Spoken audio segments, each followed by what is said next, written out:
Assalamualaikum warahmatullahi wabarakatuh. Bismillahirrahmanirrahim. Innal hamdalillah nahmaduhu wa nasta'inuhu wa nastaghfiruh wa na'udzu billahi min shururi anfusina wa min sayyiati a'malina.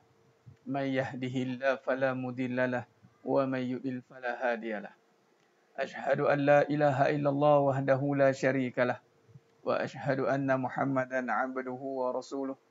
Allahumma salli ala Muhammad wa ala ali Muhammad.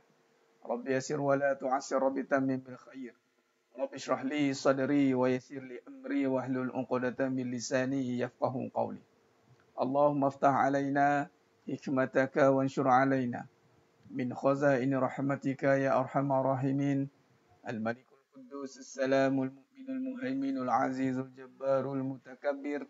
Subhanallah amma yushrikun. Wallahul khaliqul bari'ul musawwiru lahul asma'ul husna. Yusabbihu lahu ma fis samawati wal ard. Wa huwal azizul hakim. Wala hawla wala quwwata illa billahil aliyyil azim. Wala manja minallah illa ilaih. Amma ba'du. Sidang penonton, sidang jemaah yang dirahmati Allah Subhanahu wa taala. Mudah-mudahan kita semua tergolong dalam golongan hamba-hambanya yang benar-benar bersyukur. Amin ya rabbal alamin. Sidang jemaah mata Allah SWT, kenapa seringkali kita ulang dan ulang dan ulang dan ulang untuk menjadi hamba-hambanya yang benar-benar bersyukur? Kerana supaya kita ambil faham dan ambil iktibar dan kita nak benar-benar memperhalusi apa yang telah dikatakan oleh Allah SWT dalam surah Sajadah ayat 9, yang mana Allah berfirman, summa sawwahu wa nafakha fihi min ruhih wa ja'alakumus sam'a wal absara wal af'idah qalilan ma tashkurun. Ketika Allah tiupkan roh dalam jasad kita ni, Allah jadikan kita penglihatan, pendengaran, kemudian Allah kata qalilan ma tashkurun. Sangat sedikit hamba-hambaku yang bersyukur. Dan kemudian kalau kita lihat bagaimana Allah mengulangi dalam surah Ar-Rahman sebanyak 31 kali. Fabi ayyi ala'i rabbikuma tukadziban. Fabi ayyi ala'i rabbikuma tukadziban. Bagaimana Allah bagi tahu, Allah mengatakan bahawa nikmat aku yang mana satu yang kamu nak dustakan. Makna kata macam tak pernah dapat nikmat. Macam itulah. Biasa tak kita hari ni kalau lihat kita diuji dengan tiada benda, kita pun cakap tak ada rezeki. Baru Allah uji tak ada duit, kita dah kata tak ada rezeki. Baru Allah uji sikit tak ada makan, dah kata tak ada rezeki. Apa saja kebendaan yang Allah uji dalam hidup kita ni, kehilangan dari sudut keadaan yang mana berkurangan, dah kita kata tak ada rezeki. Lalu Allah pun kata, fabi ayyi ala'i rabbikuma tukadziban. Nikmat aku yang mana satu yang kamu nak dustakan. 31 kali. Ini kalau kita lihat dalam kaedah bahasa, kalau perkataan itu diulang berkali-kali bermaksud tak faham bahasa. Itu maknanya. Kalaulah diingat berkali-kali, keluar tutup pintu, keluar tutup pintu, keluar tutup lampu. Dok kita ingatkan berulang kali, maknanya apa tu? Potensi nak lupa tu tinggi. Maknanya kalau Allah ulang berkali-kali dalam surah Ar-Rahman, Ar-Rahman, yang mana merujuk pada sifat Allah Ar-Rahman, yang maha pemurah, yang pemurahnya Allah Ta'ala ni, begitu pemurahnya Allah Ta'ala ni, bagi tanpa kita meminta, pun orang akan nampak nikmat tak ada. Allah Akbar. Pun dalam begitu, kita melihat macam seakan-akan hidup kita ni, banyak benar tak ada. Tu mula mengada-ngada tu. Bila dok kita merasakan atau menyangkakan hidup ini, kita ini banyak yang tak ada, kita mula mengada-ngada. Ternyata kita mengukur kehidupan ini dengan benda. Itu jadi masalah. Ternyata kita menghukum kehidupan ini, menilai kehidupan dengan benda. Ini masalah. Jadi sedang jemaah mata Allah SWT. Sebab tu mana-manalah siri kuliah ataupun perbincangan ilmiah kita, bicara ilmiah ke, tazkirah ke, tauskiah ke, pengajian online ke, saya akan jadikan itu sebagai mukadimah awalan. Sebab sekiranya kita menjadi hamba yang kufur, maka tiada gunanya lagi untuk kita melakukan apa yang lain. kufur ni inna azabi lasyadid, azabku amat pedih. Kufur ni azabku amat pedih. Ini janji Allah. La in syakartum la azidannakum, kalau kita bersyukur Allah tambah. Tambah dunia ke? Dah. Dunia ni sifat dia habis. Kullu fan, Allah kata, binasa. Dunia ni sifatnya kecil.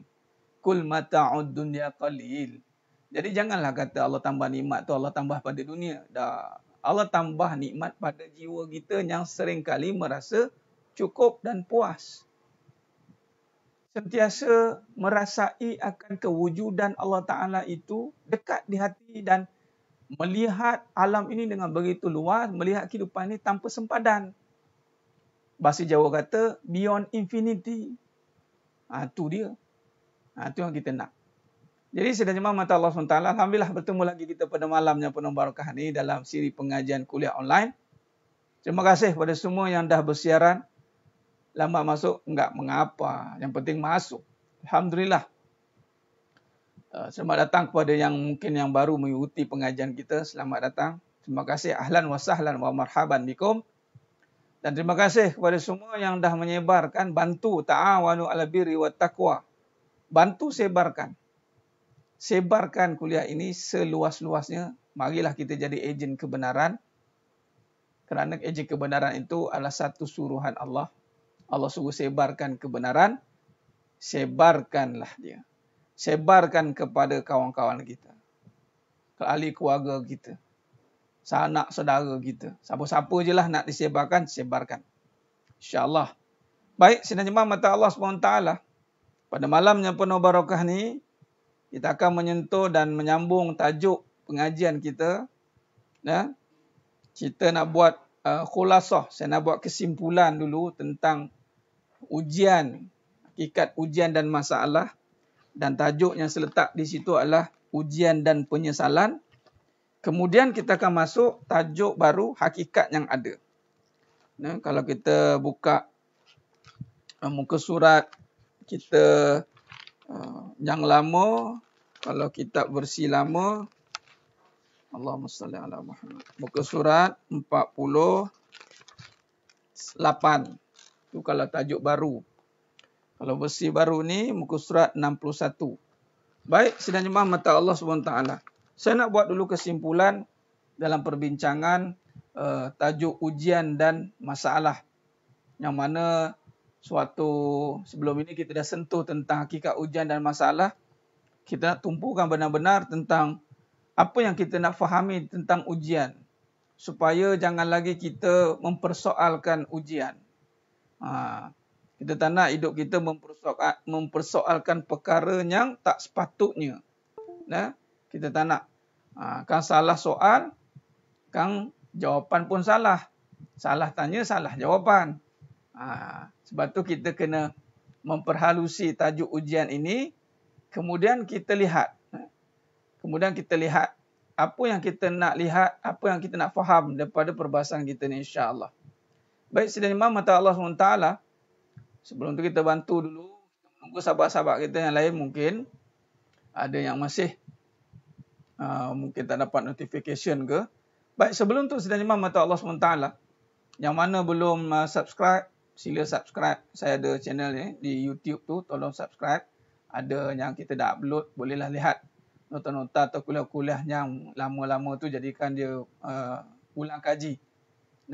Yang belum lagi sebarkan like untuk page ni, bantu like biar dia berkembang supaya ramai lagi yang dapat manfaatnya. Baik, sidang jemaah mata Allah SWT, insya-Allah. Baik. Salah tanya kena zas. Tu muarif. Ya. Salah tanya, salah jawapannya. Sebab apa kita bukan tak boleh salah bertanya? Sebab kita tak nak bila kita tidak belajar untuk bertanya. Tu kan. Bermaksud kita tak fahamlah. Kita pertama sekali kita kena faham soalan. Kita nak tanya pun kita kena belajar dulu. Apa soalannya nak ditanya. Kalau kita tanya perkara yang tak pasti, maka jawapan pun tak pasti. Jadi sebelum mendapat jawapan, pastikan persoalan atau soalan itu jelas. Sebab itu yang buat ujian, contoh kalau cikgu-cikgu kan peperiksaan, ada lembaga soalan kan, pembuat soalan, penggubal soalan, bukan orang biasa-biasa, orang yang mahir subjek. Sebab itu yang buat ujian itu Allah. Allah yang berhak menyoal kita sebenarnya, sebab Allah yang menjadikan kita. Ya ayuhan nasu ubudu rabbakumul ladzi khalaqakum walladzina min qablikum la'allakum tattaqun. Nampak? Allah kata, sembahlah aku yang menjadikan kamu. Nampak? Clear. Ustaz Farid Abu Aulia, Tuan Syafiq Farhan. Bantu. Ujian anak degil keras hati, samsing kota tabiat ayahnya itu macam mana Ustaz, nak marah pun malu. Ini yang kita nak faham tentang ujian itu, adakah melibatkan luaran atau ujian yang datang itu sebenarnya melibatkan diri kita dengan Allah Subhanahu Wa Taala. Tu dia ada Puan Haida kita, ni cikgu kita ni, cikgu lah. Saya orang lembaga peperiksaan. Tu ada pun orang lembaga dalam ni. Betul tidak? Sebelum kita nak buat soalan, mesti kena faham dulu inti ataupun subjek yang nak disoal. Takkanlah kita buat soalan yang kita pun nanti orang nak menjawab pun pening. Sebab tu setiap soalan pasti ada jawapan, ada skema jawapan. Betul tak? Cikgu ke ni? Ni Cikgu Haida. Bila kata kita buat soalan, pasti ada skema jawapan. Jadi ujian itu persoalan. Jadi kalau ujian kehidupan, siapa yang menggubal soalan kehidupan ni? Allah. Adakah kita nak jawab tidak ikut skema? Cari naas lah. Sebab tu kita kena study soalan. Sebelum nak jawab soalan, kena fahamkan soalan. Ni belum faham soalan, main jawab. Main jawab kelang kelibut. Belum faham soalan, dah jawab. Tiba jawab tak ikut soalan. Walaupunlah 3 perenggan ataupun 3 karangan. Jawapannya pendek je. Kita jawab merapu-rapu, meraban-raban kadang-kadang tu. Tak kena dengan kehendak soalan. Tak jadi. Buat penat. Buat ponek. Nama panggil. Jadi betul. Ajilah Ustazah Janita Harun. Manusia itu ajilah. Tergesa-gesa. Baik. Jadi. Jangan main-main. Ada orang lembaga peperiksaan dalam. Jangan. Denda dia cikgu. Dan siapa yang nakal-nakal kita denda dia. Jangan kasih masuk peperiksaan. Jadi maknanya nampak tidak? Sebelum soalan keluar, kita belajar dulu. Contoh macam SPM tahun ni. Alhamdulillah, sekolah saya akan mula 29 bulan walaupun kementerian dah bagi izin 24 bulan. Tapi dengan persiapan dia, saya lanjakkan. Baik, kenapa SPM ditunda? Kenapa perusahaan lain juga ditunda? Why? Sebab sebelum soalan keluar, dia kena belajar dulu. Baru boleh soal. Mana mungkin soalan keluar tanpa belajar? Jadi dia perlukan masa yang cukup, persiapan yang rapi, kefahaman yang mantap, barulah soalan pun datang. Maknanya, mustahil ujian yang datang dalam hidup kita ini kita tak mampu jawab. Mustahil, sepatutnya lah. Sebab tu Allah kata, la yukallifullahu nafsan illa hus'aha. Nampak? Aku tidak akan membebani, melainkan perkara itu kamu mampu beban ataupun kamu mampu tanggung. Mana kalau mampu tanggung, maka tidak terbeban lah. Kalau kita mampu tanggung beban, maka dalam konsep sains, teorinya dia tidak terbeban. Kerana dia mampu tanggung beban. Yang jadi isunya ialah tidak mampu menanggung terbeban. Nampak? Jadi sebelum jawab soalan, maka difahamkan dulu. Fahamkan dulu. Sebab itu dihantar utusannya. Dalam surah Al-Fath ayat 28. Wallazi arsala rasulahu bil huda wa dinil haqq yuzrahu ala dini kulli wa kafa billahi syahida. Nampak?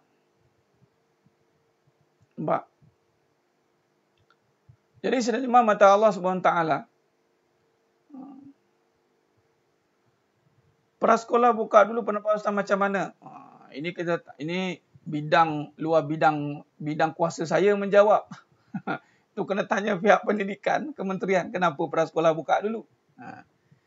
Maka kalau kita lihat, prasekolah ni kan sekarang dah bekerja. Jadi keperluan itu ada di situ. Itu je lah. Kan? Mungkin secara umum boleh jawab macam tu. Wallahu alam. Selebihnya kita tanya pihak berkuasa lah. Tanyalah yang menggubal. Ya. Baik, sedang jemaah mata Allah SWT.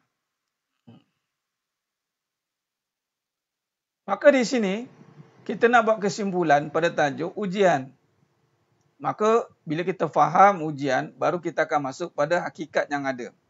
Baik, sebelum tu kita akan tengok pada paparan skrin kita. InsyaAllah. Kita tengok. Okay, baik. Dalam tajuk yang baru ni, yakni hakikat yang ada kaitan dengan tajuk hakikat ujian dan masalah. Ada kaitannya. Kerana di sini kita akan melihat kembali, kaedah menjawab soalan itu sebenarnya adalah untuk membuktikan atau menyatakan apa sebenarnya yang ada. Kalau kita faham tentang perkara ini, maka insya-Allah kita akan berjaya menguasai soalan itu. Tu dia. Kita berjaya menguasai soalan dan kita mampu menjawabnya. Insya-Allah. Baik.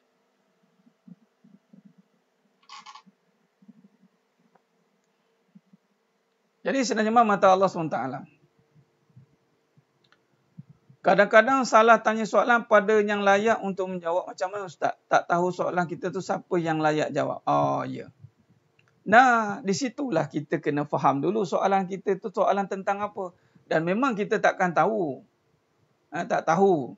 Tapi dalam Al-Quran memang menyatakan, menyuruh kita. Fas'alu ala zikri in kuntum ta'lamun.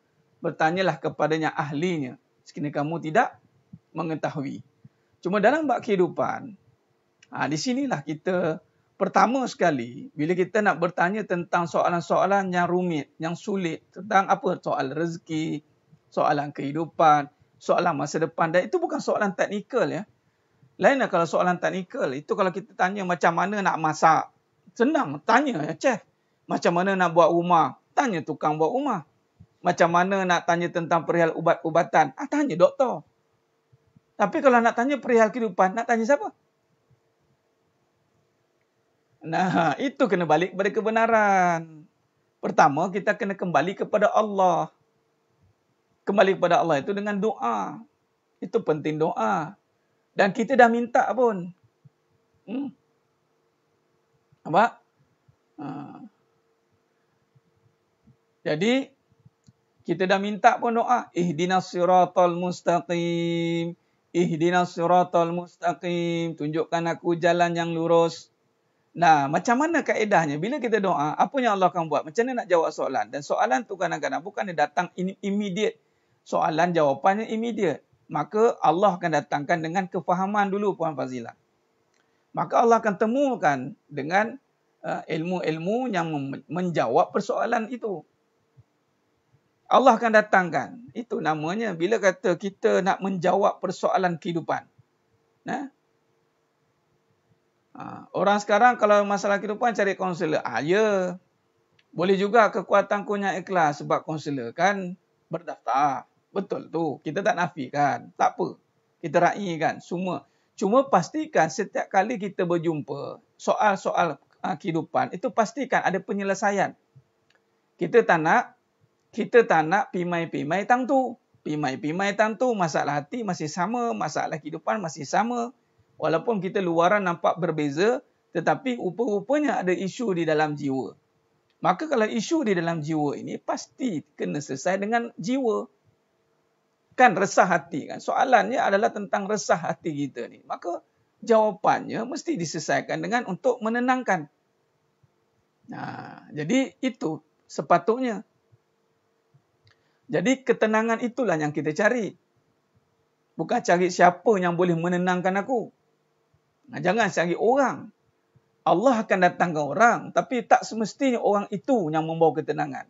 Maka kita kena fokus. Sebab tu sebelum kita nak memahami keadaan itu, untuk mencari siapakah yang boleh membantu, kita kena fahamkan dulu. Minta Allah beri petunjuk. Sebab tu pentingnya dengan Allah mohon petunjuk.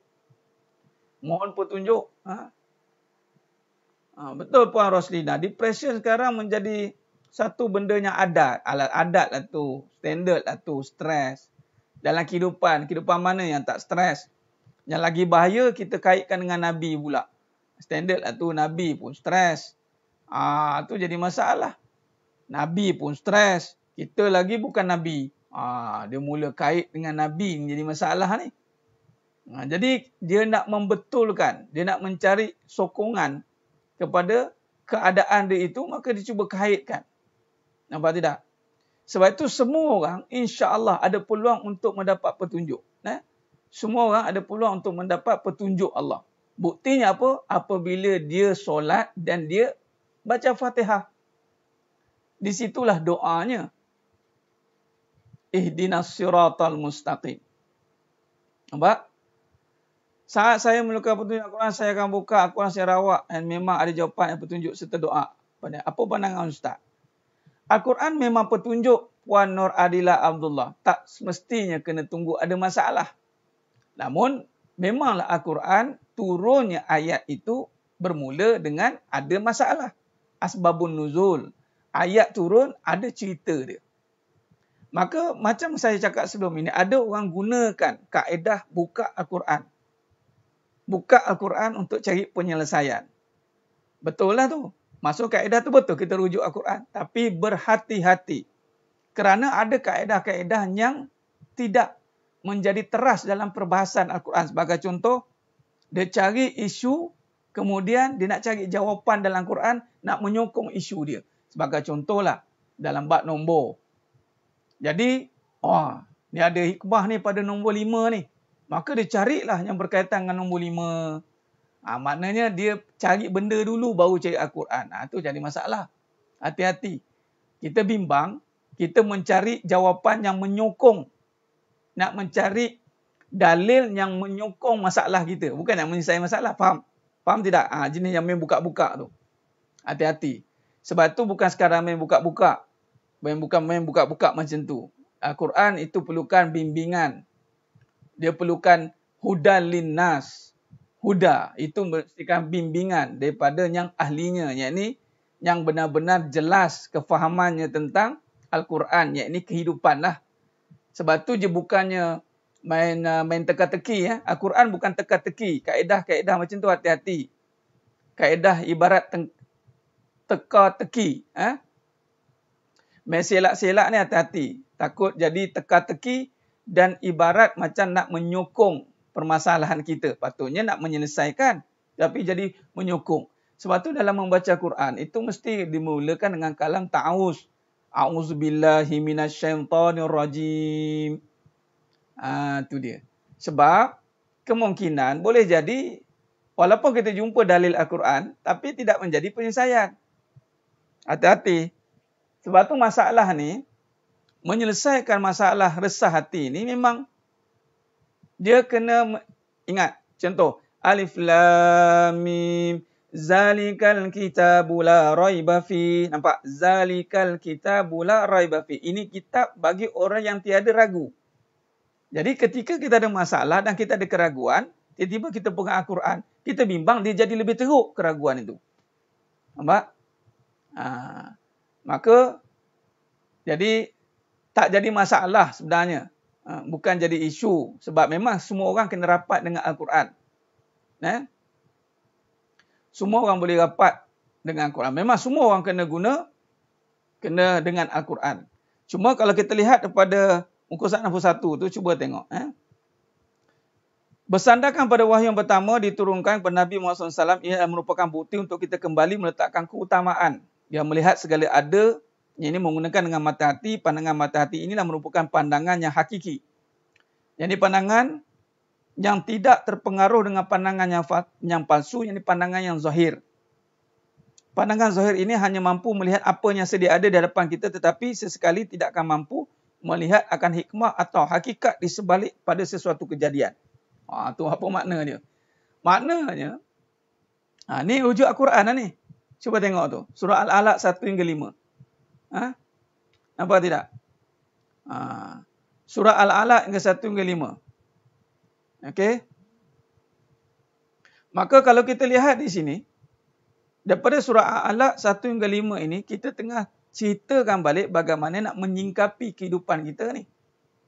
Nampak? Sebab daripada ini, kenapa kita jadikan dalil ni dalam tajuk hakikat yang ada ni, dan saya akan kaitkan dengan hakikat ujian dan penyesalan. Cuba tengok, kenapa surah Al-Alaq ni seringkali kita jadikan topik topik dan tajuk perbahasan kita. Kerana sewaktu Nabi SAW, Allah datangkan isu ataupun masalah, yakni masalah umat, maka turun wahyu ini. Jadi itu maknanya. Sebab ini menjadi satu kata kunci dalam perbincangan kehidupan. Bukan sekadar iqra'. Jangan iqra' ni ingat iqra' je. Jangan iqra' ni ingat baba. Dia faham iqra' itu je. Ataupun iqra' ni nuntut ilmu, ustaz. Ilmu apa? Itu kena jelas. Sebab tu kita kena faham. Dalam perbincangan kita ni, kita kena faham. Jadi makna ni di sini, kalau kita lihat di sini, sidang penonton sedang imam mata Allah SWT.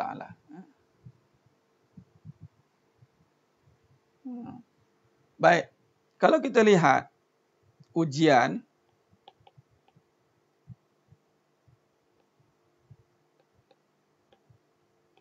penyesalan.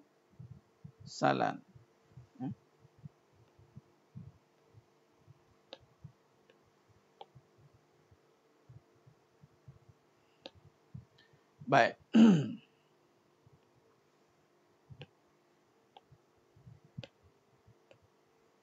Ujian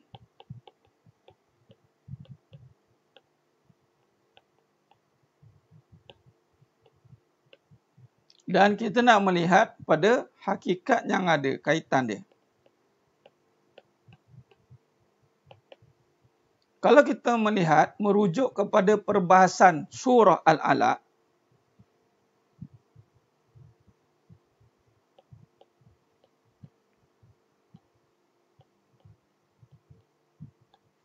kenapa kita jadikan kita ulang perbahasan ini? Sebab kalau kita lihat waktu ini, apa situasi yang sedang berlaku? Isunya. Isunya atau permasalahan yang berlaku waktu ini, jahiliyah. Maka isu jahiliyah ni, apakah isu yang berkaitan dengan jahiliyah ini? Kehidupan, isu kehidupan ni. Yang tiada panduan dan pedoman. Nampak? Ni kita faham dulu isu, faham soalan. Nampak?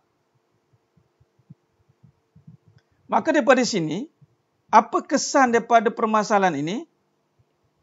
Berlakunya pergaduhan, permusuhan,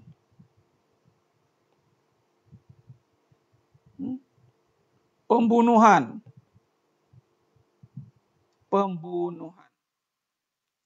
Yang mana semuanya ini berlaku kerana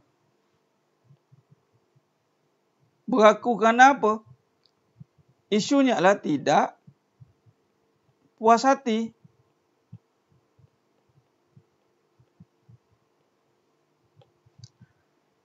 Sebab tak puas hatilah berlakunya pergaduhan. Kerana tidak puas hatilah berlakunya permusuhan. Kerana tidak puas hatilah berlakunya pembunuhan. Ikut skala tak puas hati itu telah skala mana? Nampak tidak? Maka ketika isu ni berlaku, persoalan ni dicari, soalan ni permasalahan, maka turunlah wahyu Iqra'.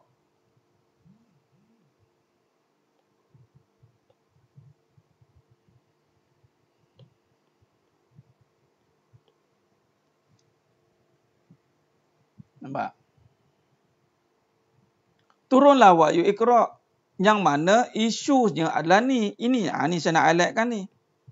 Dalam kehidupan, isunya ni, dia bukan isu teknikal, dia isunya adalah isu dalaman. Isu tak puas hati ni hanya boleh diselesaikan dengan kembali kepada Allah. Bacalah dengan nama Allah pada yang menjadikan manusia. Manusia ni ada hati? Tidak ada. Baca balik. Inilah permasalahan yang nak dikembalikan kepada Iqra' bismi rabbik. Bacalah dengan nama Tuhan. Sebab tu bila kita kaitkan ujian dan penyesalan, biasa ujian kehidupan ini, permasalahan kehidupan, ujian kehidupan, itu akan membawa kepada keresahan. Ujian ni kalau pergi kepada kehidupan, dia akan membawa kepada kesusahan. Ujian kehidupan ni akan membawa kepada kebimbangan. Dan semuanya ini dikumpulkan dalam satu perkataan, ketakutan.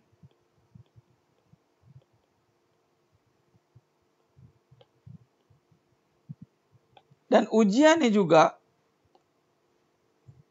boleh didefinisikan juga sebagai fitnah. Sebab apa? Keresahan, kesusahan, kebimbangan, dia akan menyebabkan kita terfitnah daripada keutamaan. Di dalam kehidupan ni apa? Ada. Apa maknanya? Maknanya kita akan terhijab dengan zahir. Kita akan terhijab dengan zahir. Jadi ujian-ujian berlaku ini dalam bentuk zahir. Syariatnya.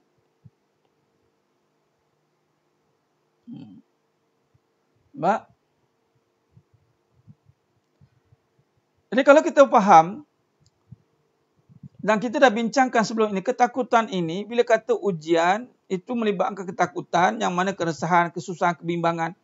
Dan juga bukan sekadar itu, bahawa pecahan ujian ini juga akan menjadi kepada perbincangan tentang kesenangan.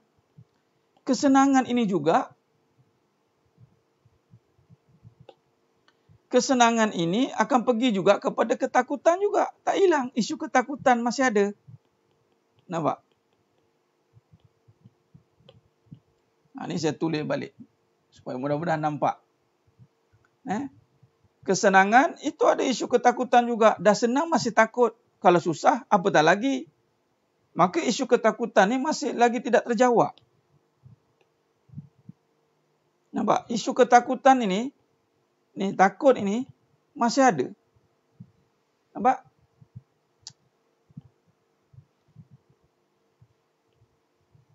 Walhal. Dan sedangkan bahawa jadi kalau kita lihat ini kena faham soalan ni, faham permasalahan. Baru kita nampak peranan agama dalam kehidupan ni, nanti nampak. Kita nak tengok bagaimana Islam datang. Rupanya kalau kita lihat, apabila diri ini terhijab dengan zahir, terhijab dengan kebendaan, yang mana bila berpaksikan zahir, yakni hanya luaran, kita akan duduk dalam ketakutan. Susah pun dalam ketakutan, senang pun dalam ketakutan.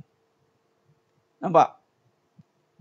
Susah pun dalam ketakutan, senang pun dalam ketakutan. Dan ini memang ada dalam Quran. Allah kata, وَلَنَبْلُوَنَّكُمْ بِشَيْءٍ مِنَ الْخَوْفِ. Aku akan uji kamu dengan ketakutan. Nampak? Wal-ju', ketakutan dengan kelaparan.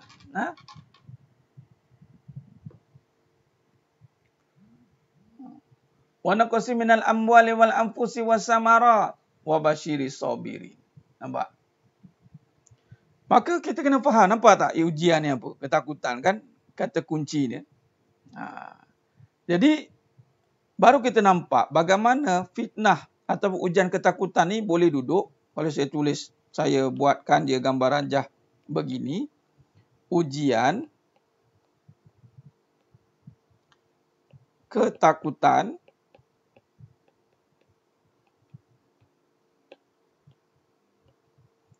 pada dua keadaan, susah pun takut, senang pun takut.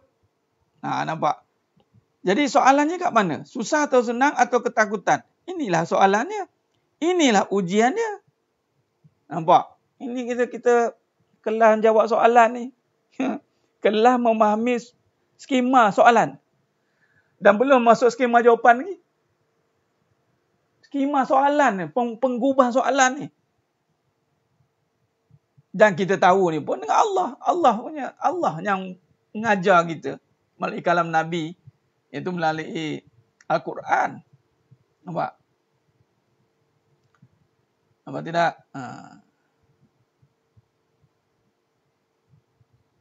Jadi ini ketakutan ni susah, senang. Ini zahir. Ini zahir. Kita akan nampak yang zahir ini. Tapi nampak tak yang tersembunyi itu apa? Ini yang tersembunyi. Ini batin. Yang ini Allah wujudkan. Ketakutannya akan wujud. Yang ini duduk di mana ketakutan ini? Ketakutan ini duduk di mana? Di dalam hati. Nampak? Ketakutan ini duduk di dalam hati. Dan hati inilah yang perlu diselesaikan. Yang mana dia akan membawa kepada dua-dua keadaan ini. Jadi kalau ketakutan ini masih ada, ketika susah dia takut, ketika senang pun masih takut. Tak selesai masalah. Dan sebab tu saya bagi tahu, kalau salah kita faham, tak mengadu pada Allah, dan Allah tak akan bantu kita. Dan sekarang ni Alhamdulillah. Dah tahu dah kronologi kan. Ni ketakutan ni, hujang ketakutan ni ada, dia tersembunyi ni. Ni bila batin ni, dia tersembunyi.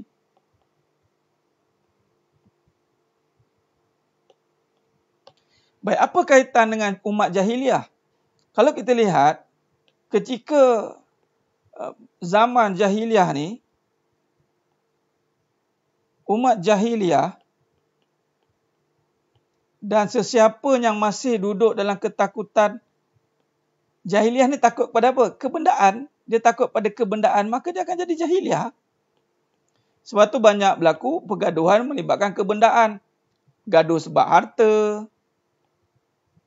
Gaduh. Harta pula, harta pusaka, bergaduh berapa ramai. Gaduh sebab suami, gaduh. Gaduh sebab apa lagi? Gaduh kebendaan, kedudukan. Dan ini memang zaman jahiliah berlaku benda-benda ini. Dan rupanya berlaku juga zaman kita. Tidak heranlah. Nampak? Jadi rupanya, mereka takutkan kebendaan, tetapi yang isunya adalah ketakutan ni bukan diselesaikan dengan kebendaan. Sebab ketakutan ni duduk dalam hati. Apa yang tak kena ni? Yang susah dah tentu susah. Yang senang pun bergaduh juga. Apa masalah ni? Itu dia.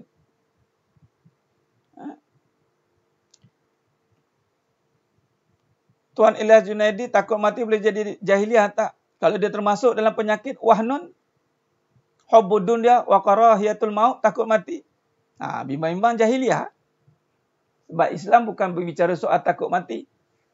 Islam berbicara ingat mati. Ingat mati, zikrul maut, bukan takut mati. Zaman jahiliah moden, betul. Jadi sebab itu kalau kita lihat, cuba faham baik-baik kronologi ni. Sidang jemaah mata Allah SWT. Ada orang dia tak nak faham soalan, tak apalah, biar dia. Tak nak faham soalan, biar. Jangan kita tengok soalan, jangan tengok bentuk soalan lagi. Faham main soalan tu apa. Main soalan apa. Ni soalan, main soalan ni hati ni. Inilah main soalan, faham ya?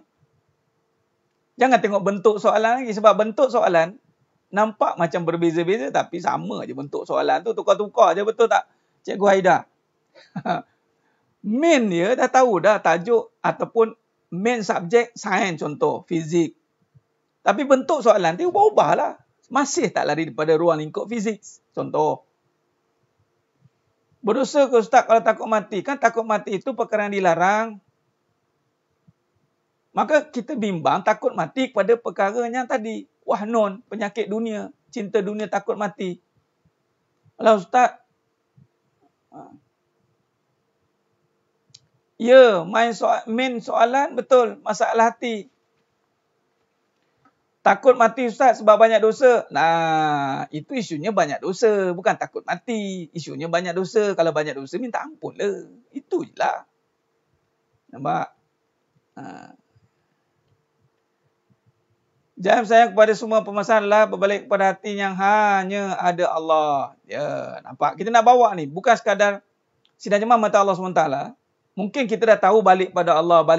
Tapi tahu tak dia punya kaitan, kronologi dia? Nampak tak? Adakah kita boleh nampak dengan jelas bahawa kena balik pada Allah? Bukan sekadar kita, orang ada masalah je balik pada Allah. Macam mana yang dikatakan balik kepada Allah? Ini yang kita tulis gambar rajah ni. Betul pentingnya ada kaedah begini. Nah, betul cikgu. Bentuk soalan boleh ditukar. Tapi main soalan tak ditukar. Main dia ataupun tajuknya takkan tukar. Kalau sains lah.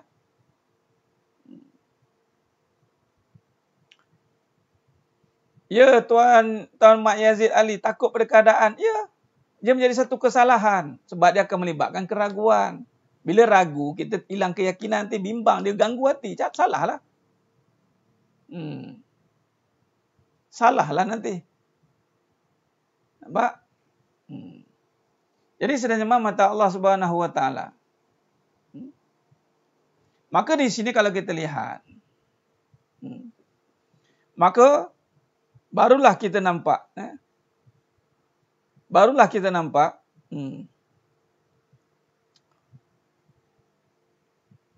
Bila kata berbicara tentang af'al, tauhid af'al, Tuan Ilyas Junaidi, kehidupan inilah af'alnya. Kehidupan inilah af'al. Af'alullah. Allah terjemahkan af'alnya. Allah yang melakukan, melaksanakan, menterjemahkan melalui kejadian-kejadiannya. Af'al. Cuma dalam perbahasan akidah, panggil af'al. Tauhid af'al. Bermula dengan asma'. Sifat af'al. Baik. Jadi sidang jemaah mata Allah SWT.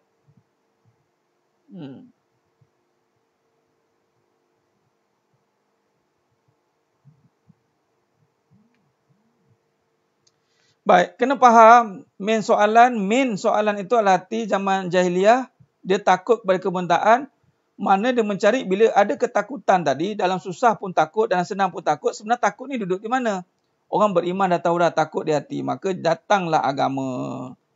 Datanglah agama yang mana mengajar tentang erti ketakutan ni dalam hati ni. Inilah perbincangan khauf. Nampak? Dalam perbincangan takut. Nampak?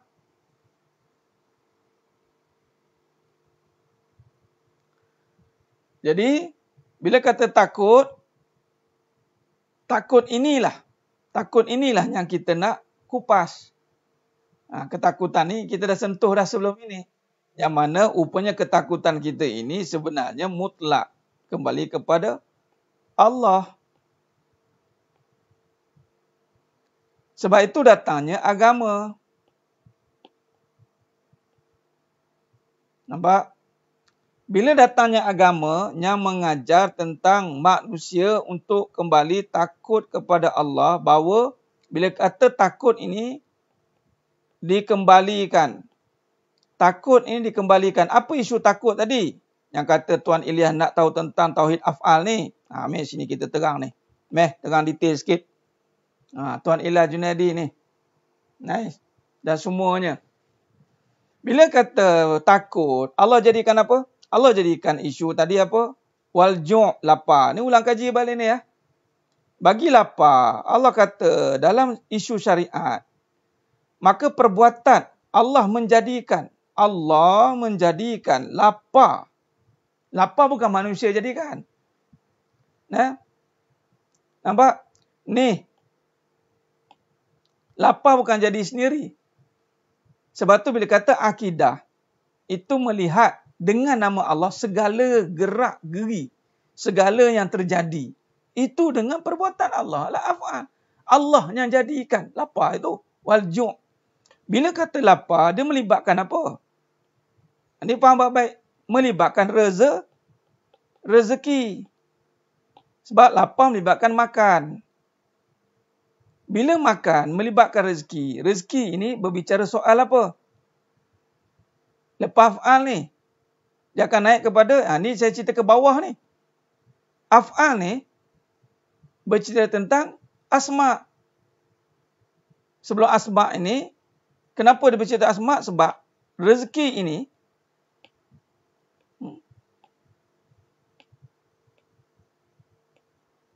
berbicara tentang sifat. Sebab rezeki bukan benda. Maka datanglah perbincangan tentang sifat.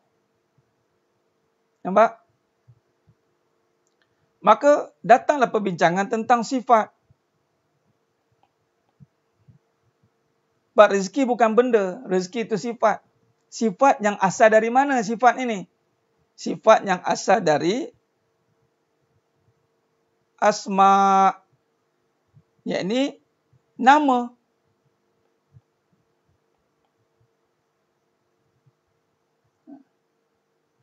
Ya, apa saja kurniaan, lapar itu nikmat. Apa saja dari Allah itu nikmat, tuan. Kan af'al, kita ceritakan af'al. Apa saja perbuatan Allah itu nikmat. Mana ada perbuatan Allah itu azab sebenarnya. Sebab datang daripada yang sempurna. Kan lapar itu sempurna sebenarnya. Cuma kita yang melihat keburukan, maka keburukan dari kita. Kegagalan kita untuk memahami itu boleh jadi keburukan. Sebenarnya kesempurnaanlah lapar tu. Sebab tu bila lapar, makan Alhamdulillah. Bukan sebab kenyang tu juga. Sebab lapar tadilah. Sebab lapar itu tadilah. Kalau tidak ada lapar, bagaimana nak dapat nikmat kenyang? Maka lapar dan kenyang itu nikmat. Dua-dua nikmat. Tapi ramai lupa tentang lapar itu nikmat. Betul tu tuan. Baik, belajar lagi. Cuba kita lihat. Maka bila kata sifat, ni sebab kita nak bagi pada penyesalan ni. Baru kita faham hakikat yang ada. Cuba tengok. Saya masukkan sekali perbincangan tentang hakikat yang ada. Allah uji. Yang kita diuji ni lapar. Betul tak? Yang akan nampak. Yang zohir. Yang ini. Af'al ni. Kita nampak yang ini. Rezeki. Nama. Sifat. Asma' kita takkan nampak. Ini. Fasa ini. Fasa iman. Iman dia boleh jawab ni. Jadi hakikat yang ada, walaupun Allah uji lapar, Allah buat lapar pada kita, tapi Allah nak mengenalkan bahawa rezekinya yang memenuhi lapar tu nanti. Lapar pun dari Allah, rezekinya yang memenuhi lapar tu nanti. Sebab tu lepas makan, Alhamdulillah. Raihan buat nyanyi dah. Dimulakan dengan Bismillah. Disudahi dengan Alhamdulillah. Lapar tu bukan asma' tuan Ilyas. Lapar tu af'al. Perbuatan. Sebab lapar ni duduk pada makam syariat. Lapar ni makam syariat. Sebab dia duduk pada kejadian manusia. Maka kalau makam asma' itu Razzaq. Razzaq. Huwa Razzaq. Jadi maha memberi rezeki. Sebab apa makan dengan rezeki? Memang kaitan. Sebab makanan ni makanlah daripada rezekiku. Kan? Allah kata. Kulu washrabu min rizkillah. Makan dan minumlah daripada rezekiku. Ada kaitan dia. Jadi sekarang ini, maka kalau kita lihat kembali perbahasannya, bila kata ujian, ketakutan, tentang kelaparan, ini mudah-mudahan Allah bantu ya, Allah bantu insya-Allah. Allahumma shalli ala Muhammad wa ala ali Muhammad. Baik, kelaparan ini kita nampak pada ujian apa ni? Kehidupan. Yang nampak kat sini ni.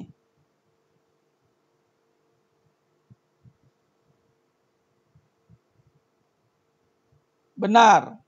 Lapar ujian. Ya, ujian. Betul tu, Pak Su. Nah, benar Tuan Ilyas. Ini af'al ni betul. Jadi kat sini makam apa? Ini makam kehidupan yang zahir ni, zahir. Ni makam zahir ya. Sidang jemaah mata Allah SWT, mohon pada Allah, Allah bagi faham. Ingat, yang bagi faham Allah, mohon pada Allah Ta'ala bagi faham. Sebab bila Allah bagi faham soalan, Masya Allah, jawapan depan mata. Yang jadi isu tak faham soalan. Tu. Ujian ketakutan zahir, lapar. Zahir, yang nampak yang ni. Mata kepala akan nampak lapar ni. Baik, ini af'al. Ini makam af'al. Kenapa af'al? Dia melibatkan perbuatan. Perbuatan ni maknanya, bila kata nak kaitkan dengan Allah itu, makna af'al pada peringkat pertama, Allah yang menjadikan lapar. Yang kedua, lapar ni ternyata pada kehidupan. Nyata, nampak. Oh, lapar, nampak. Ya, benar. Benar Tuan Ilyas. Bila nampak lapar, maka nampak zahirnya lapar. Okey, baik. Pergi pada makam kedua, kita tengok pada hakikat yang ada ni. Naik pada lapar, ada tak sifat lapar ni apa? Sifat lapar, sifat pada lapar ni cerita tentang apa? Baik. Bila lapar ni makanan ni makan. Cerita bab makan lah.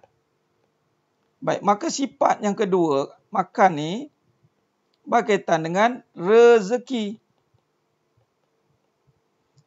Maka naik makam yang seterusnya, itu dipanggil makam sifat. Tu dia.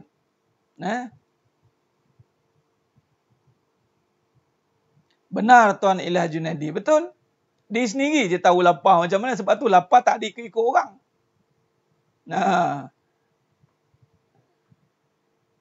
Lapar orang lain kenyang, kita je lapar. Kita lah makan, tak akan ikut orang. Sebab tu af'al perbuatan Allah Ta'ala ni, maka Allah jadikan pada manusia takkan sama.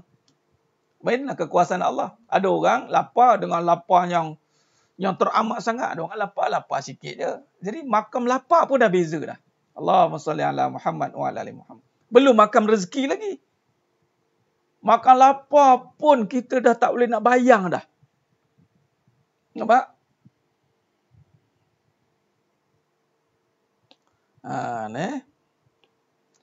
Tuan Raziman Ibrahim.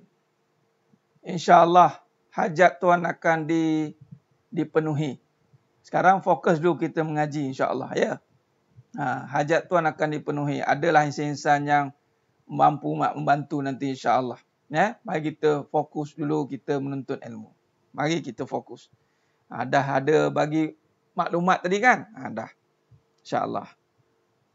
Baik. Maka di sini, bila kata makan ni makam sifat, af'al sifat, okey. Dia akan pergi pula kepada rezeki melibatkan apa? Maka melibatkan asma'akullaha. Nama. Jadi rezeki ini melibatkan Razzaq yang maha memberi rezeki. Ini makam asma. Ini makam nama asma.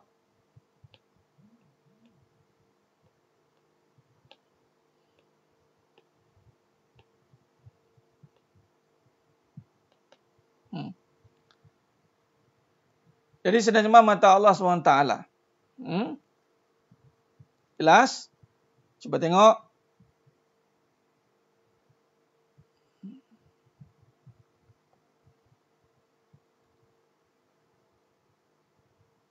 Baik, jadi setiap ini, yang fasa yang ini, pendidikan malam, betul.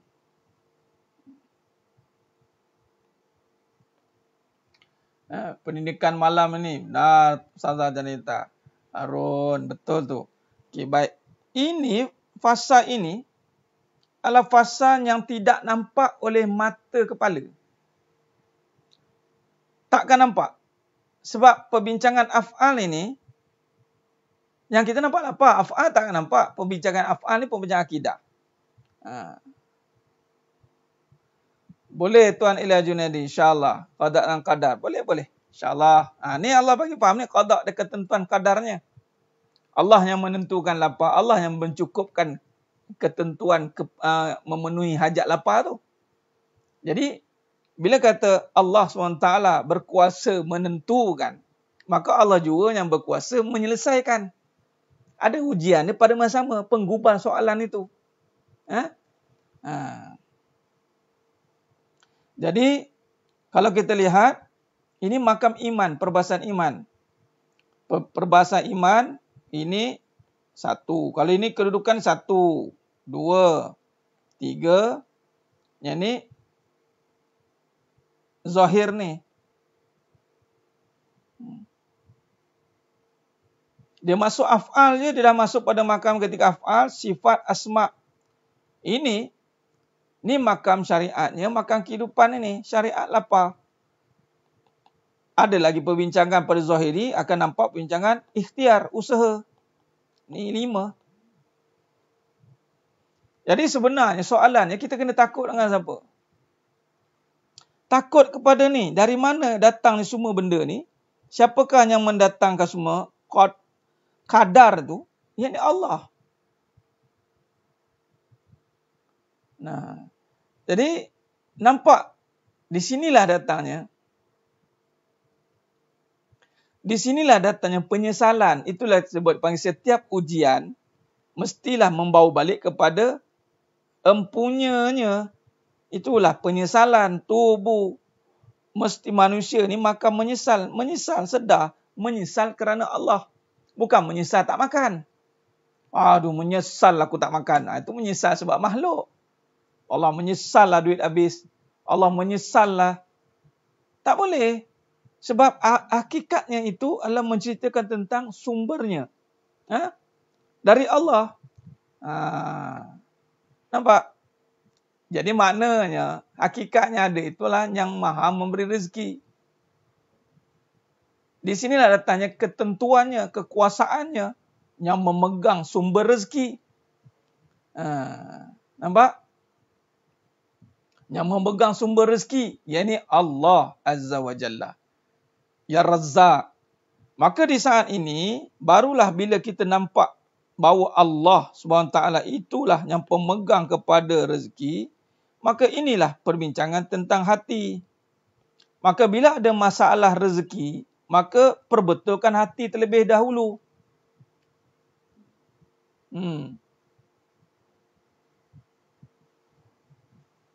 Nampak? Jadi di sinilah perbincangan kembali kepada yakin. Bila kita bincang tentang hakikat yang ada, itu perbincangan tentang membina keyakinan. Adakah hati kita benar-benar yakin dengan Allah?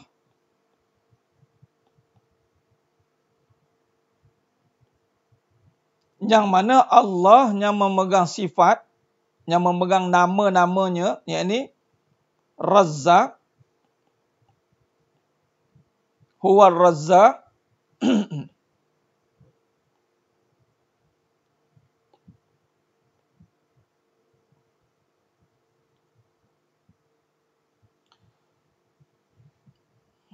Ismul Azim,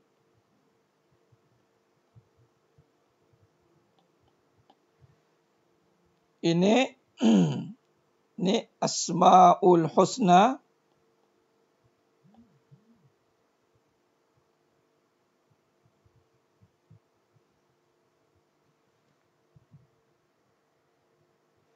kemudian turun kepada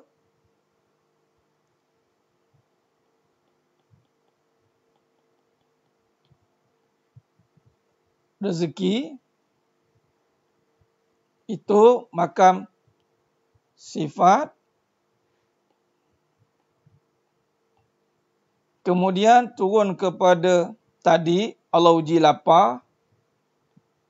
Kemudian datangnya, ni kodok-kodok ni, usaha. Maka carilah yang halal. Di sinilah makam kita ni, kat sini. Di sinilah kita kena makam taat. Walaupun lapar macam mana pun, janganlah pergi kepada yang dosa. Tak boleh. Lapar. Okey, betul lapar. Betul kamu lapar. Ingat, lapar ni menyatakan sifat aku. Aku menyatakan Razak. Razak menyatakan Allah. Yakin? Yakin tidak?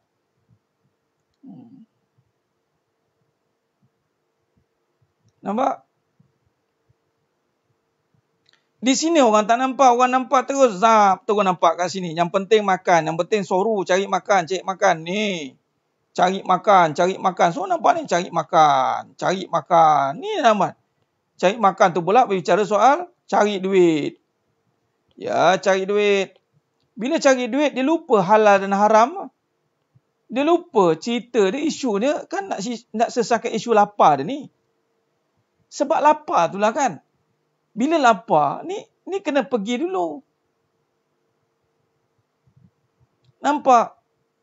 Maka di sinilah bincang soal taat. Sebab dia kaitan dengan nak menyelesaikan isu kehidupan kita ni kena taat. Sebab tu kita lebih yakin ni kehidupan kita. Sebenarnya Muhammad Allah SWT.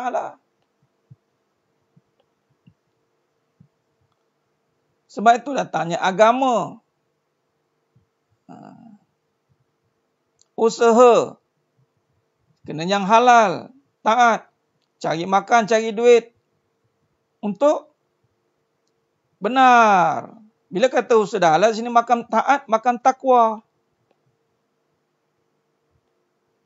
Jadi qada qadarnya itu di mana? Ni. Qada qadarnya terletak pada pertama, qada ketentuan. Sini qadanya. Kadarnya di sini. Kadar Allah bagi kita kadar.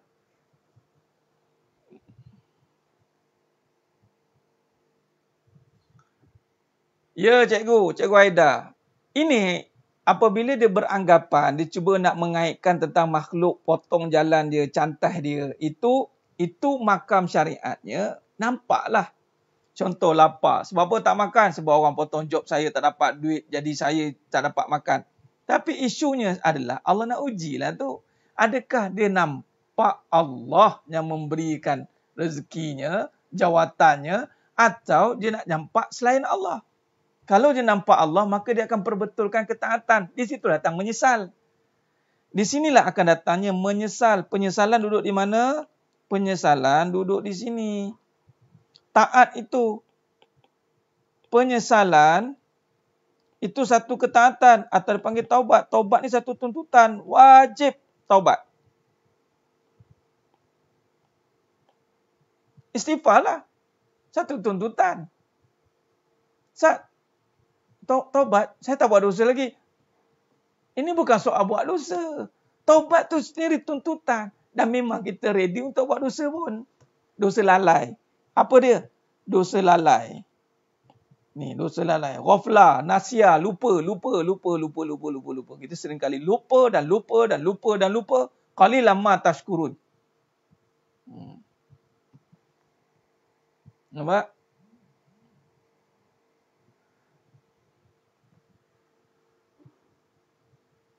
Bila balik pada Allah benar. Puan Umar Arif, bila kata balik pada Allah tu bukan sekadar balik yang hanya sebut, tetapi balik yang perlukan satu set kefahaman daripada af'alnya, daripada sifatnya, daripada asma'nya, daripada ismul azim yang mau pada hati yang tenang.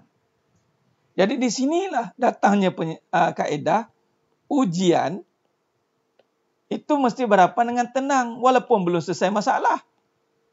Ini tengah susah ni. Ni tak ada makan ni. Kan susah, tak ada duit. Susah Ustaz, tak ada makan macam tuan kita tadi. Tak ada duit. Tolonglah, tak ada duit. Walaupun dia tak ada duit, tak ada makan, tengah susah, tetapi dia tenang.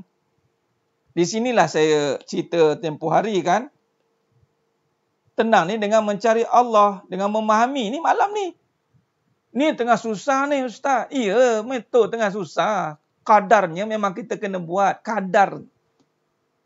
Qadaknya itu tentukan dalam pada Allah. Tenang dulu. Bagaimana nak tenang? Faham pengajian tentang asma, faham tentang sifat, faham tentang asma, af'al, faham tentang pecahan ujian. Macam ni lah. Malah Ustaz, saya tak ada masa nak faham-faham ni. Lantak dah. Dah tak tenang sangat lah tu.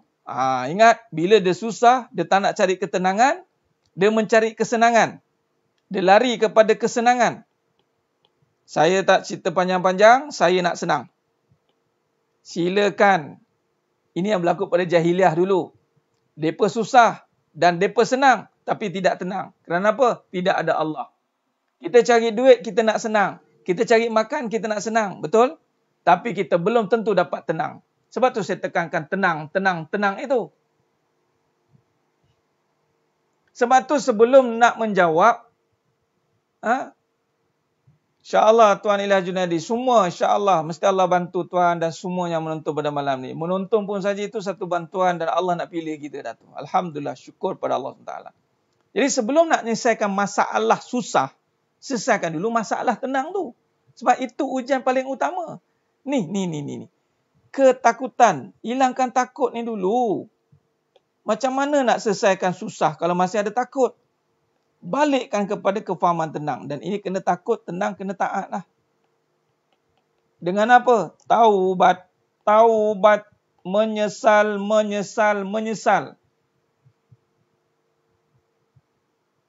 Nampak? Mesti kena tenang. Dan tenang, ingat, tenang bukan gambaran ya. Tenang bukan gambaran. Tenang bukannya kita menggambarkan. Tenang itu adalah dengan keyakinan. Coba tulis. Tenang itu adalah keyakinan. Keyakinan dengan apa? Keimanan. Sebab tu kita tekankan keimanan melibatkan tentang tauhid. Tenang, dia bukannya fikiran ya. Tenang ni bukan fikiran, bukan fikiran. Nampak? Maknanya bila kata time susah je ingat Allah, mana dia nak senang saja tu. Dia nak senang saja. Maka kalau dia time susah dia ingat Allah, dia belum dapat ketenangan. Dia bukan sebab ingat Allah yang susah, tapi kerana susah itulah dia kenal Allah. Kalau dia hanya gunakan susah sekadar untuk ingat Allah dan dia tinggalkan Allah tak senang, maka dia belum tenang. Nampak?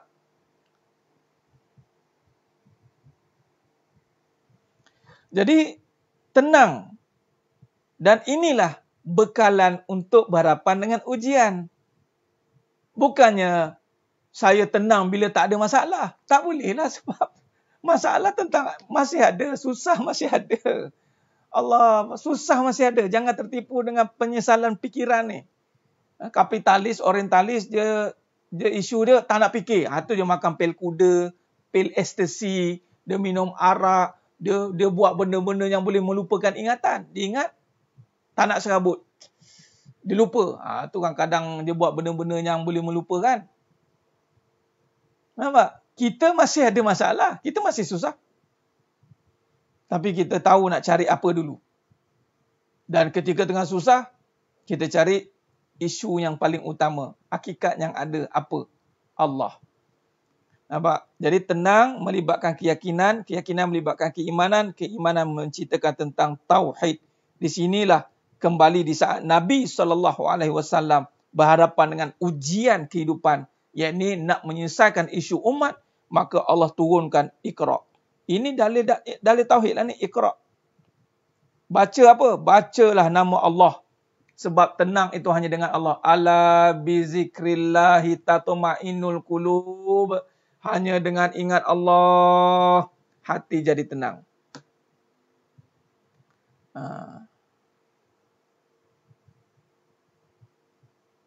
Sebab dia tak ingat Allah, Puan Fazila. Dia tidak cari Allah. Time susah tenang. Time senang tak tenang. Sebab time susah, dia bukan tenang.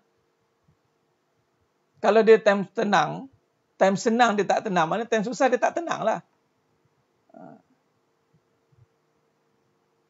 Untuk tenang, mohon kepada Allah Ta'ala itu, doanya itu, Tuan Mak Yazid, yang pertama dok kita baca ihdinas siratal mustaqim itu. Kemudian doa Allahumma sabbiq qalbi ala din wa ala ta'ati itu. Tetapkan hatiku dalam agama. Nampak?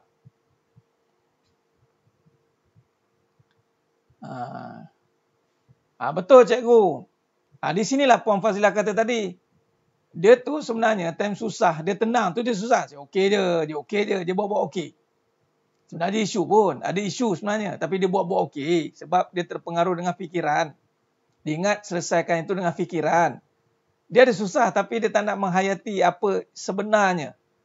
Dia main dengan fikiran je lah. Tapi kalau hati masih tak tenang Ustaz, nak buat macam mana? Masih tak tenang tu sombong lah. Maknanya masih ada benda-benda yang menentang. Hati tak tenang, maknanya dia menentang.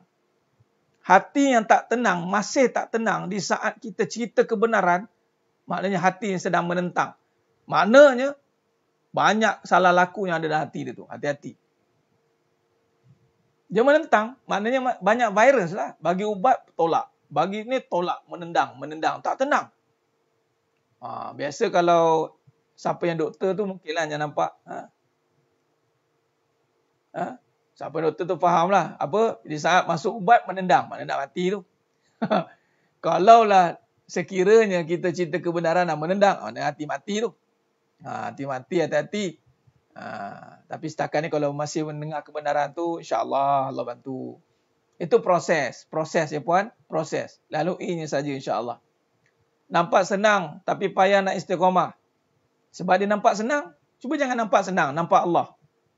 Tuan Muhammad Fakrul, janganlah nampak senang. Nampakkan Allah. Oh, nampak Allah. Jadi istiqamah tu dengan Allah. Kan Nabi kata, amantu billah summastaqim. Iman. Yakin dengan Allah, kemudian istiqamah. Yakin dengan Allah. Jangan kita nampak keadaan. Nampak macam senang tapi susah. Jangan nampak senang. Nampakkan Allah.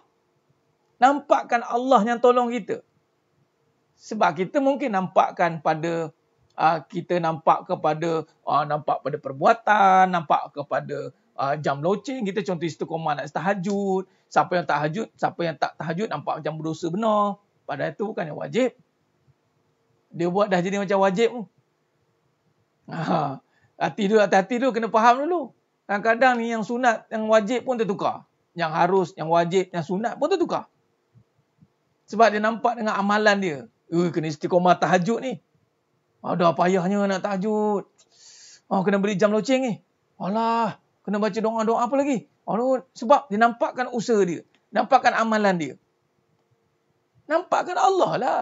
Ya Rabb, aku tak mampu nak beramal, ya Allah. Hanya Engkau je. Jadi apa saja amalan yang dapat, bersyukur.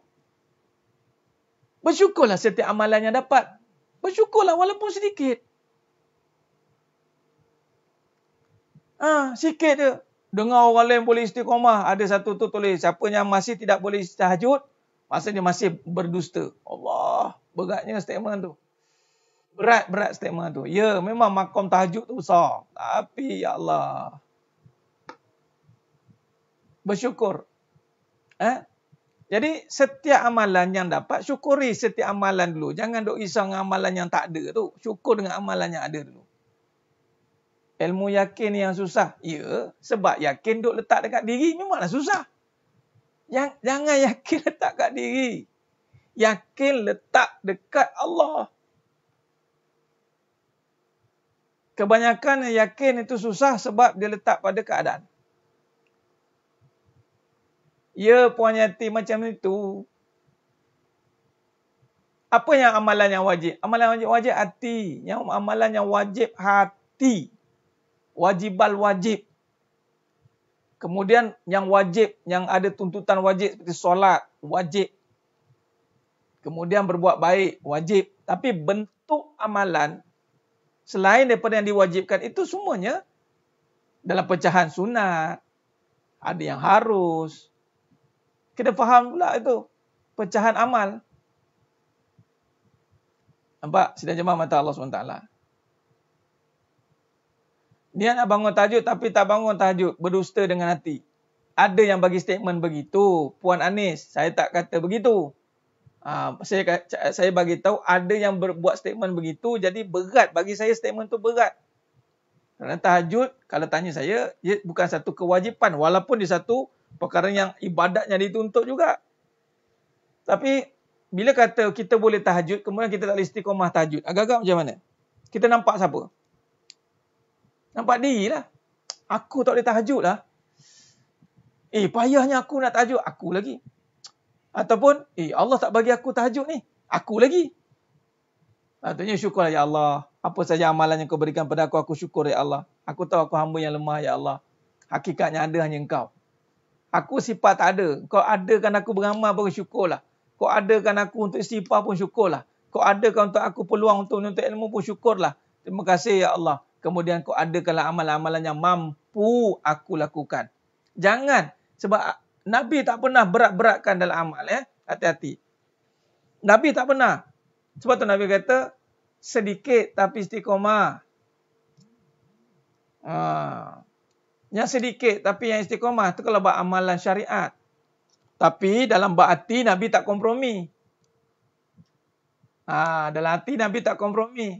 Ala inna fi jasadi mudghah fa iza salahat salahat jasada kullu fa iza fasadat fasada jasada kullu ala wahya qalbi. Ala wahya qalbi. Nampak? Bab hati Nabi tak kompromi. Tapi dalam bab amalan, cuba lihat. Nabi tak tekankan, ni kamu kena gini. Kamu kena begini. Tak ada. Ya benar Tuan Ila Junaidi. Kita mengejar-ngejar perbuatan saja. Af'al saja. Malah af'al itu dengan izin Allah. Kalau berusaha untuk istiqamah itu dari kita ke? Kalau berusaha untuk istiqamah itu, ya itu dari Allah juga. Itu dari Allah juga. Cuma dalam kita nak meletakkan usaha itu, pastikan dengan yakin pada Allah. Usaha dengan yakin. Bukan yakin dengan usaha. Ya, Puan Sheila?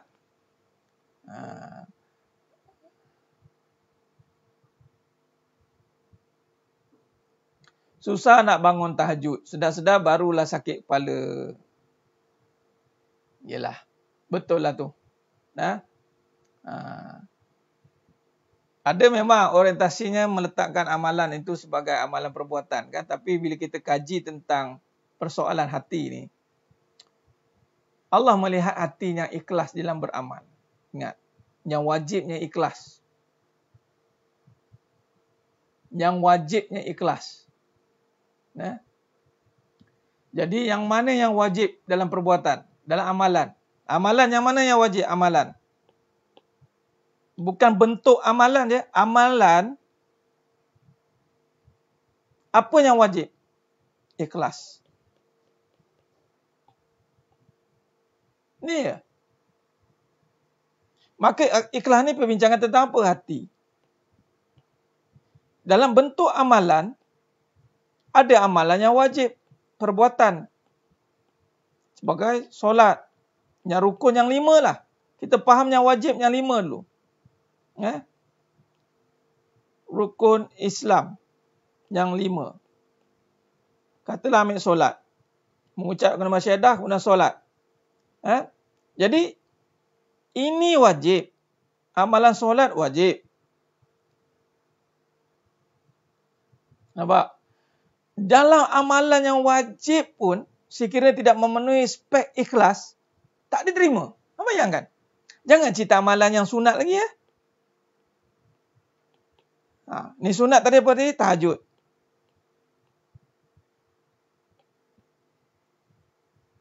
Tahajud sunat? Sunat. Amalan yang wajib adalah yang ikhlas, Puan Haidah. Bukan, cikgu. Bukan amalan adalah wajib.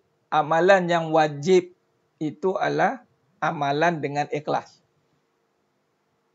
Jadi tumpu ini,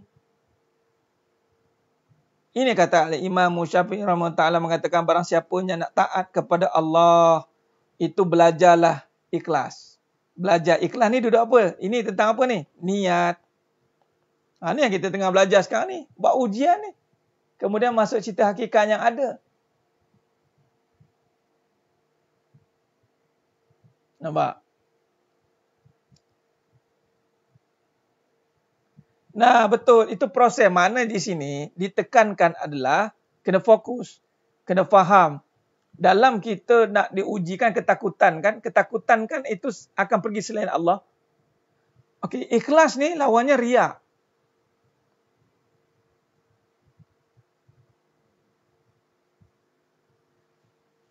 Ya Tuan Ilyas Junaidi. Makam ni bukan kita pecah-pecahkan begitu, Tuan Ilyas. Jadi makam ni Allah akan berikan. Jadi tugas kita adalah mempertingkatkan kualiti amal saja. Contoh, solat dah cukup, kemudian kejar pula awal waktu. Dah kemas waktu, kejar pula khusyuk. Itu maknanya menyempurnakan amal. Makam itu selepas itu Allah akan bagilah. Kita pun tak tahu kita duduk makam apa.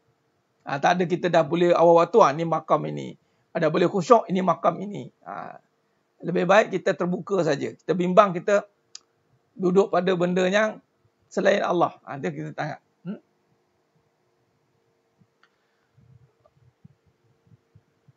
Tak, maksud saya Puan Anis Farina, bukan nampak diri tu begini. Nampakkan bahawa, nampak diri dinampakkan kepada diri kita ni yang menentukan amal itu. Sehingga kan amalan yang sunat, tahajud tu kan sunat. Kita dah nampak macam wajib. Itu bimbang. Sedangkan yang wajib itu yang patut diutamakan. Itu sepatut saya, maksudnya. Bila kita nampakkan pada diri, kadang-kadang kita force, kita paksa tu, seolah-olah benda tu macam wajib. Sedangkan yang wajibnya, ikhlasnya hati tu. Hati pun tak selesai lagi. Patutnya hati tu yang kita kena tekankan, ini aku ni, ya Allah banyak ni. Itu maksud saya. Itu maksudnya. Jadi kita kena faham tu. Sebab tu Allah datangkan ujian untuk kita menentukan balik, memperbetulkan balik hati kita ni. Supaya bila beramal nanti selaras. Sebab kata Pak Su tadi, perbuatan dan kehidupan itu selaras. Kita tak nak nanti banyak tahajud. Kalaulah sekiranya Allah bagi.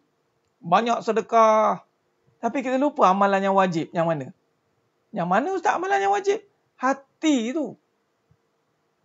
Oh, dengan tahajud bukan boleh bersihkan hati ke? Amalan syariat tetap syariat. Amal hakikat itu adalah dengan membersihkan hati. Dengan mengenal kembali kepada perbuatan-perbuatan yang dianjurkan oleh ulama. Seperti kitab Tazkiyatun Nafs. Itu membersihkan penyakit-penyakit hati. Hubud dunia. Itu dia contoh. Ar-riya. Ikhlas. Itu hati. Nampak? Jadi sebenarnya mata Allah SWT. Lalu berhati-hatilah. Sebab itulah kita selalu tegur. Dalam khatib di mimbar selalu tegur. Ittaqullah. Berhati-hatilah. Berhati-hatilah. Takutlah kepada Allah. Takutlah kepada Allah. Nampak? Amalan macam nak upah. Upah ni kalau kita minta benda. Puan Atikah Zulaikha itu pun kita dah bincang dah. Macam Tuan Guru Dato' Ismail Kamu kata almarhum. Kalau kita pergi berubat sebab nak ambil duit, barulah itu selain Allah. Tapi kalau kita ambil duit sebab berubat, itu cerita lain. Dia buat berubat tu kerana Allah lah. Jadi dia ambil duit tu sebab lepas pada tu dia orang bagi. Ambil je lah. Dan gunakanlah duit tu untuk Allah pula. Tak ada masalah. Ikhlas. Nak syurga pun tak ada masalah. Sebab syurga itu ganjaran pada Allah. Jadi, tak usah bimbang. Yang isunya adalah apabila kita lari daripada sepatutnya Allah suruh. Syurga mesti Allah suruh. Kan? Jadi sebenarnya mata Allah SWT. Jadi maknanya di sini, apa saja yang disuruh, apa yang berkaitan dengan Allah SWT itu satu tuntutan, tak lari. Masih tak lari. Jadi kalau berkaitan dengan pahala, syurga, neraka, itu kan masih Allah. Maksudnya masih berbincangan gaib. Yang isunya adalah apabila kita buat itu nampak diri kita, itu kan dah zahir. Dah zahir. Diri kan zahir. Nampakkan bentuk, lagi nak duit, nak puji, kan zahir. Ada zahir-zahir ni yang akan merosakkan amalan kita. Nah, ada kalanya sekali terasa malas nak beramal yang sunat. Hanya yang buat yang wajib saja. Kalau macam tu dah kita letakkan cikgu. Kita kalau macam tu dah kita malas nak buat. Kita nampak malas pula. Nampak? Jadi buat amalan jangan berkira-kira kerana malas ke apa. Kerana buatlah kerana suruhan. Allah suruh buat baik. Cuma saya nak tekankan di sini, jangan sampai tertukar. Yang sunat tetap sunat lah. Yang wajib tetap wajib lah. Kadang-kadang orang tekankan yang sunat, yang wajib ditinggalkan. Dia tak faham aulawiyat, keutamaan. Dia kena seiring. Dah contoh yang wajib. Jadi pada yang sama kita buatlah yang sunat. Itu maksud dia. Pada yang sama kita mantapkan yang sunat. Bagi contoh solat, dah jaga awal waktu. Dah solat, buat solat dah. Ada tak solat yang selepas itu yang dituntut juga? Itulah solat rawatib. Yang sangat dituntut juga. Jadi buat. Itu maksud dia. Okey. Nah, jadi jangan nampakkan malas tu. Ya. Jangan buat malas lah. Jangan. Nak ataupun nak buatlah sebab gini-ginilah. Tak, kita buat je. Itu maksud dia. Jadi kesimpulan sebenarnya mata Allah SWT yang kita boleh buat pada malam yang penuh barakah ni. Saya nak cerita tentang apa tadi? Kesimpulan tadi ujian. Hakikat yang ada itu kembali kepada kekuasaan Allah.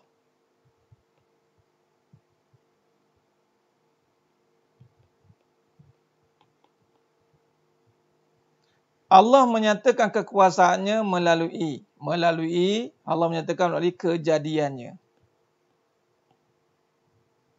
atau makhluknya. Kena sentiasa ingat tu.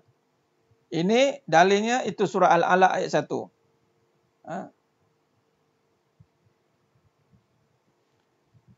Iqra bismi rabbikal ladzi khalaqa. Alladzi khalaqa. Sini. Ini dalilnya. Okey. Baik.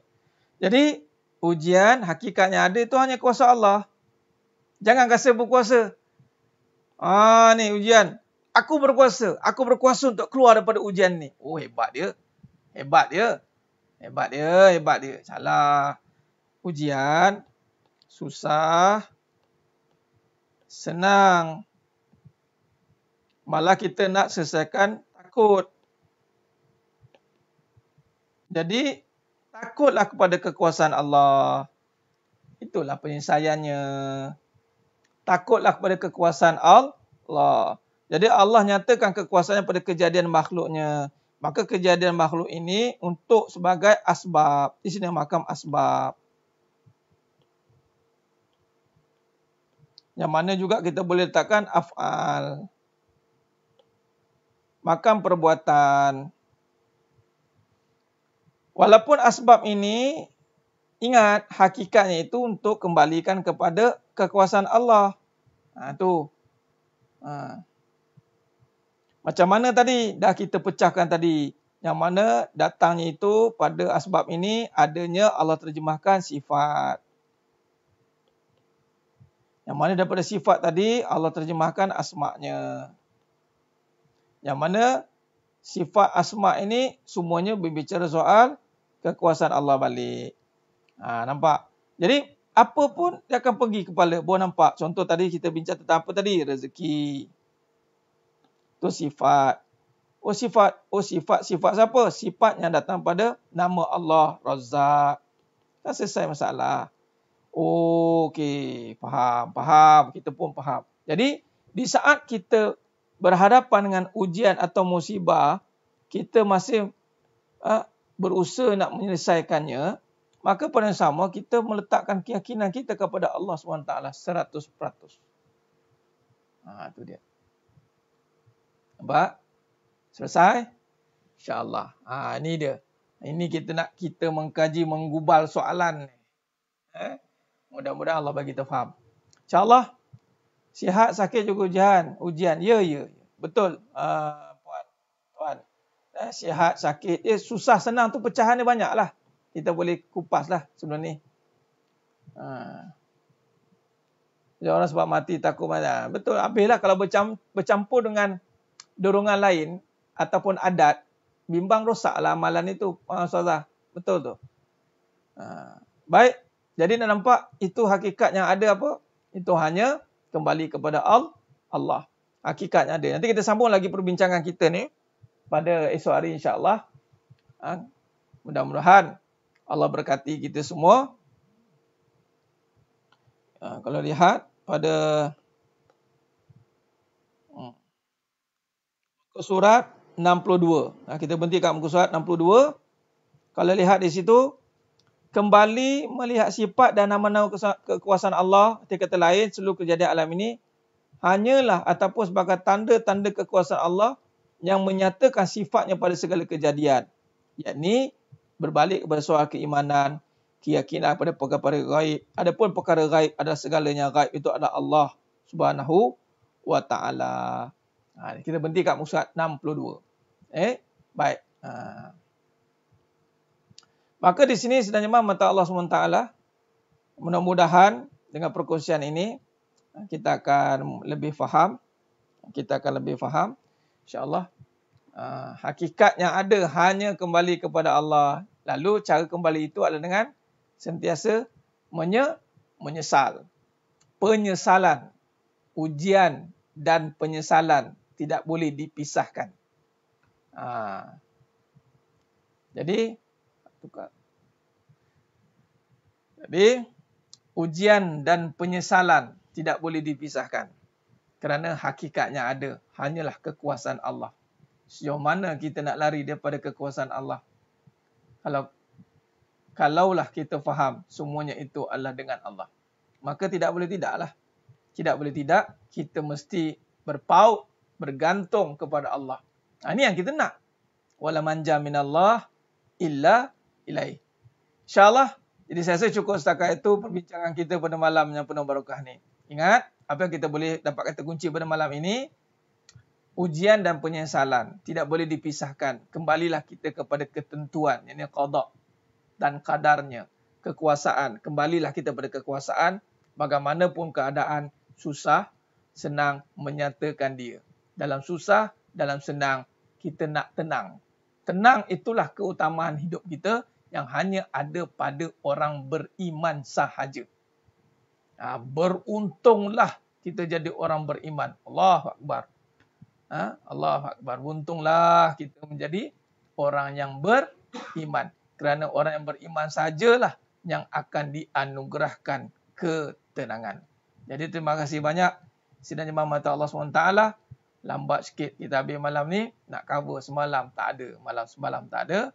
Jadi insyaAllah kita akan sambung lagi perbincangan kita pada siri yang akan datang pada esok malam. Dan terima kasih kepada semua yang hadir dalam pengajian online kita pada malam ini. InsyaAllah teruskan istiqamah dalam menuntut ilmu. Mudah-mudahan Allah berikan kita buah kefahaman dan kita mendapatlah kenikmatan dalam melakukan ketaatan kepada Allah Subhanahu wa taala. Baik, insya-Allah